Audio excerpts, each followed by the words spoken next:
Hello Pokemon trainers, welcome back to another Pokemon Scarlet and Violet video here on iStarly TV.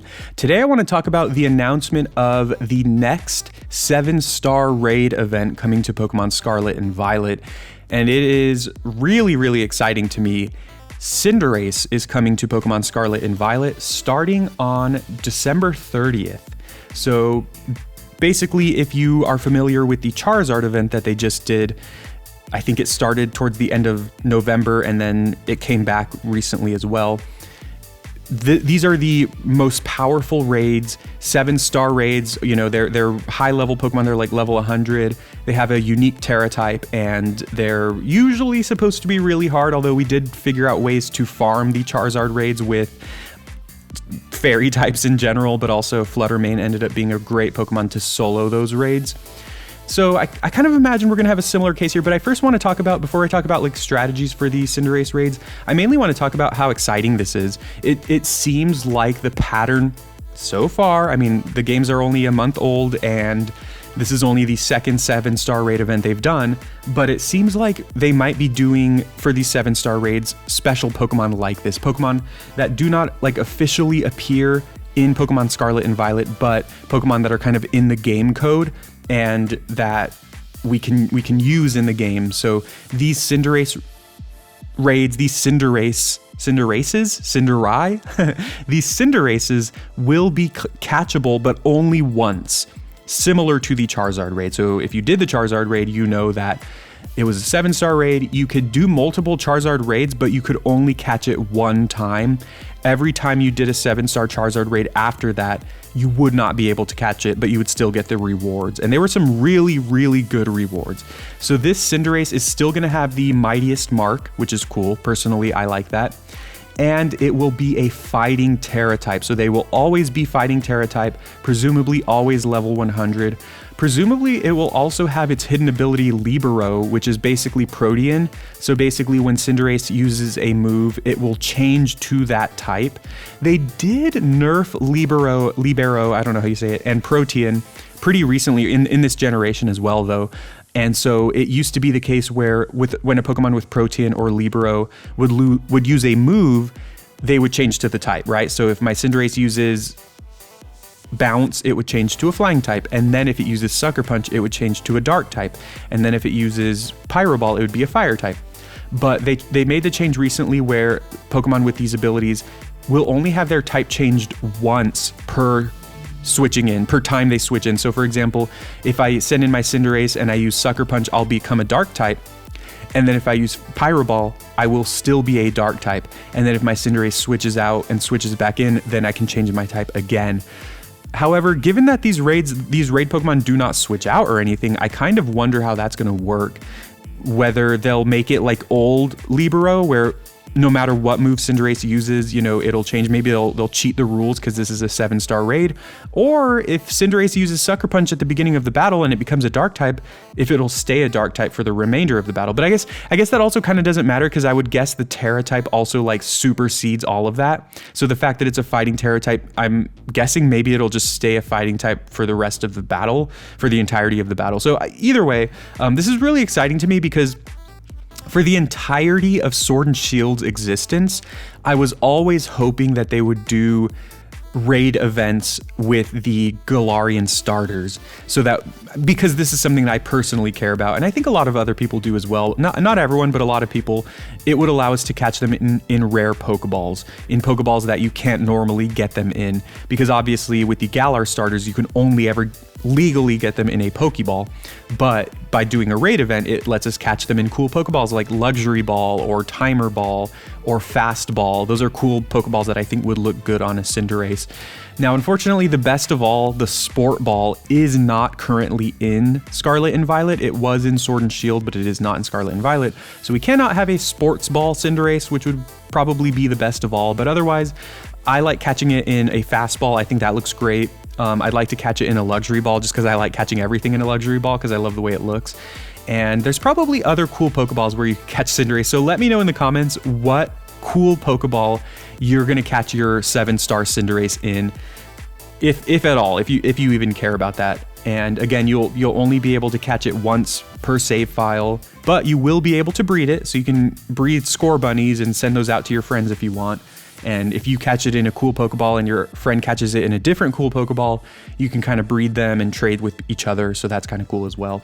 Also, I kind of just wanted to talk a little bit about strategy here because people obviously have already started brainstorming. Now, when the Charizard raid was announced, they didn't give us really any info except it's going to be a Dragon Tera type. That was it. And then it's funny because people kind of ended up over planning for the Charizard raids. They're like, okay, I'm going to do like a level 100 Azumarill. I'm going to try, what's the evolved form of Fido? I'm going to try Doxbun, you know, blah, blah, blah.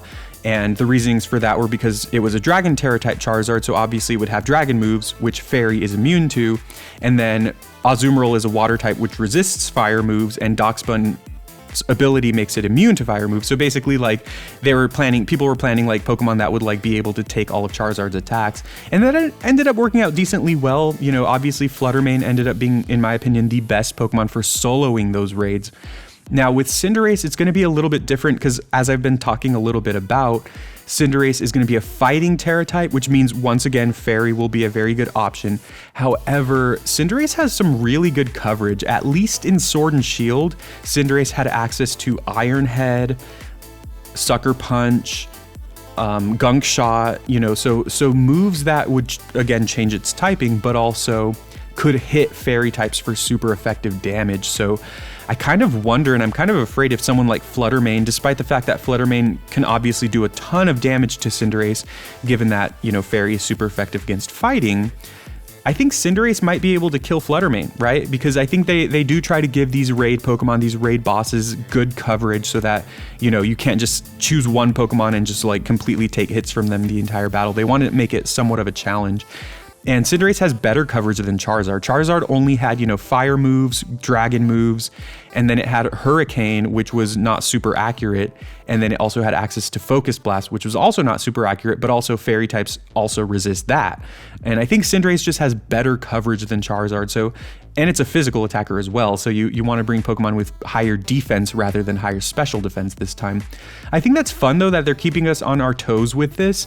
And again, I just think that, you know, I think this is going to be a scarier raid than the Charizard event was. So yeah, let's start brainstorming. Let me know in the comments what Pokemon you think will be great for these raids. You know, it's funny because people already started talking about Azumarill once again, and I do think Azumarill will be a solid option for these raids. Although, as I said, Cinderace does get access to Gunk Shot, and if that's the case, then we're kind of screwed if it does have Gunk Shot in these raids. But otherwise, without Gunk Shot, I do think Azumarill is going to be a solid option. Fairy types in general will be good options. Maybe some Psychic types, although, as I said, Cinderace can get Sucker Punch. So yeah, there's a lot of good options. I'm going to start brainstorming as well, but you know, we'll see what happens. I think at the end of the day, this won't be like an impossible thing to do. Kind of like the Charizard raids were not impossible to solo. But I'm just excited to catch Cinderace in a cool Pokeball. That's like the main reason I'm excited for this. And I think the promise of having fun, different, special Tera raids like this in the future is also really exciting to me. Like maybe we'll get Rillaboom at one point. Maybe we'll get Inteleon, who's the most boring Galarian starter. Maybe we'll get, I don't know, Greninja or something, who is another Pokemon that's in the game code, but obviously is not currently in Scarlet and Violet. So yeah, I hope this video helped you out. I mean, I guess one final thing that I'll specify is this event will go from December 30th through January 1st. Wow, so that's only a couple days there. And then it will come back again on January 13th and through January 15th. So you'll have 2 chances for this Cinderace. So if you miss it the first time, don't worry. You know, I know a lot of people are going to be getting these games for Christmas, and this event is like a few days after Christmas. So some people will not be, you know, strong enough to take on these raids, and if that's the case, do not worry, you will have a chance to get these Pokemon in mid-January as well. So yeah, thank you very much for watching. I hope this video helped you out. Please leave a like and subscribe for more Pokemon Scarlet and Violet content. Let me know a comment, leave me a comment, and let me know who you think will be a good Pokemon for fighting Cinderace in these raids. Like I said, I'm going to start with Fluttermane again probably, but I anticipate Fluttermane will not be the best option for this one. So maybe I'll be switching back to like Azumarill, or even Darkspun, who's a great Pokemon.